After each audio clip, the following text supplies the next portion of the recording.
Welcome back to our channel. In today's video, I want to take you through the car background check that we do in Japan before we purchase. I really would want all of you guys to get good cars. I don't want you to guess to the car that you are seeing here on my left, okay, because it was an accident car, okay, and today it is in the auction and it looks like this way. You cannot tell unless you look at the background. You cannot tell that this car that is an accident car today looks like this, and you might be tricked to go for this car looking very nice while you don't know the history. So let us get into it. So normally in Japan, everything is reported. So even in Kenya, there is a regulation that now says a salvage car will be written salvage in the logbook, so that someone does not cause an accident and cause extreme damage on that car, and then you repair it as good as new, and then you sell it, and the next owners will not know it was an accident car. So in Kenya, I think will still come. So in Japan, all this database is centralized. All you need is a contact person there who can fetch that data for you, and you are able to see. So when it comes to the quality check of cars before we buy, there is what we call the background check. So this is more about the history. Yeah, so it's more about the history of the car. So we look at the accident history. Okay, we look at the area used, because in Japan, there are areas that are more prone to rust.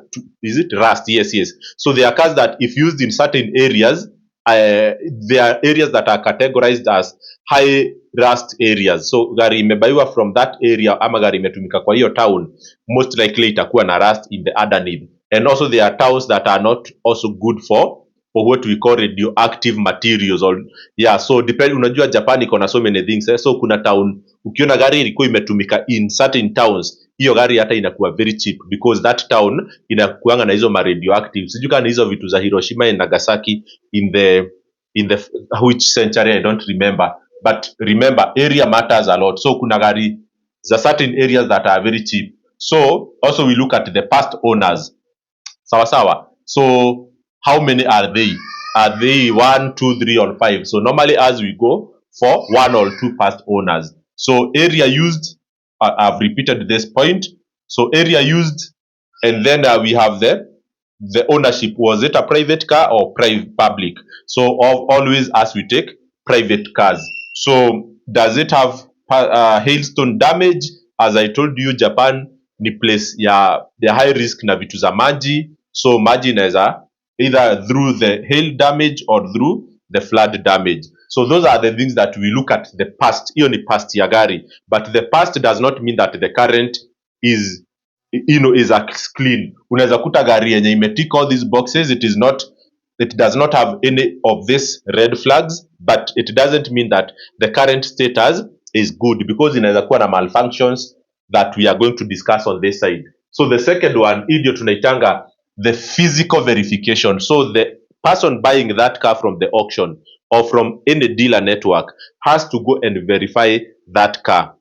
So what happens is, if you are buying from my dealer, if you don't have that, if he doesn't have the car that you want in his stock, so what he will do, he can buy from the auction or from other dealers. But my agreement with them is that if he finds a car is faulty from the auction, is he should not buy. If he goes and verifies a car from the dealer and finds that car is faulty, he should not buy. But in circumstances where the client wants to buy that car so bad, we agree that he will buy it, but if it is faulty and it fails the inspection because of a mechanical issue or because of a repair that is required, and he had told me and I told him still to proceed, then that cost will be paid by me and by extension by my client. So I always have told him that if the car is faulty, don't buy it. But if my client insists that it should be bought, then I always tell my client that he should be ready to cover the cost if it comes up. But so far, nobody has said we should proceed to buy a car that is faulty. So here is how it goes. So the physical inspection is normally now the pre-purchase. You see, for real stuff, the for real lady, those are the things that they do when they are buying. So first of all is to check the looks, okay, the physical presentation of the car, cosmetic things. So that's what we talk about the grades, because remember, grades don't represent wear and tear.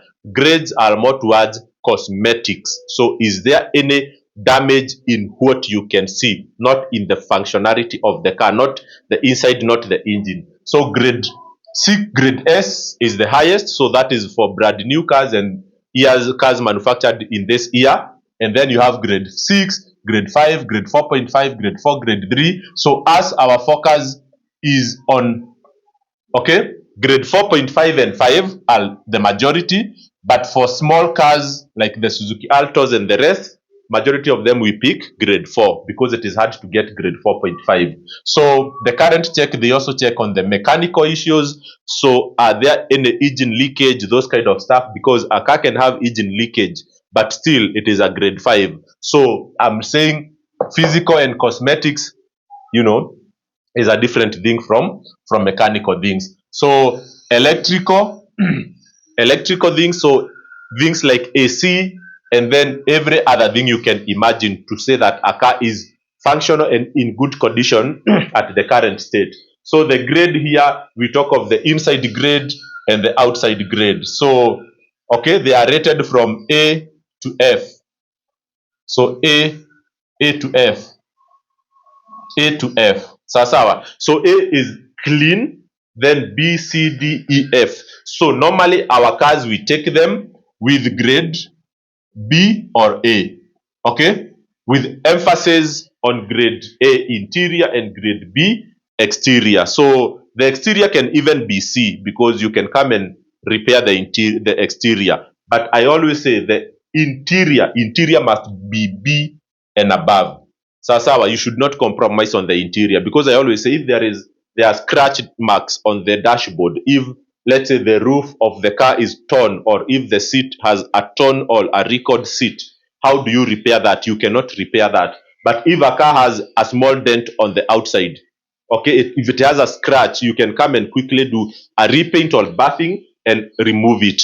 But interior damages are extremely difficult, close to impossible to repair them. So our focus mostly will be grade 4.5.